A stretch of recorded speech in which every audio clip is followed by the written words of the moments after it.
अखिल भारतीय मराठी चित्रपट महामंडळ आणि निवडणुकीच्या वादामध्ये अभिनेत्री आणि शिवसेनेच्या नेत्या दीपाली सय्यद यांनी उडी घेतली आहे। या निवडणुकीमध्ये भ्रष्टाचार झाल्याचा आरोप त्यांनी केलाय।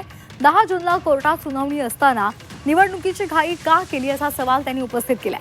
30,000 सभासदांना मतदानाच्या अधिकारापासून वंचित ठेवल्याचा आरोपही त्यांनी केलाय।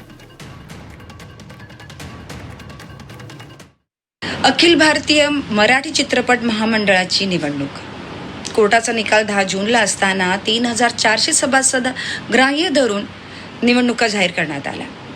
30,000 सभासदांना त्यांच्या हक्काच्या मतदानाच्या अधिकारापासून वंचित ठेवण्यात आलं। का? कशासाठी? त्यांनी फीस भरली, ते सभासद झालेत हक्काने, मग त्यांचा वाली कोण? एवढी घाई कसली? जर 10 जूनला कोर्टाचा निकाल होणारच आहे, त्यानंतर सुद्धा तुम्ही निवडणुका घेऊ शकला असतात। गेले 10 वर्ष निवडणुका नव्हत्या झाल्या, तर 10 दिवसासाठी का म्हणून एवढी घाई?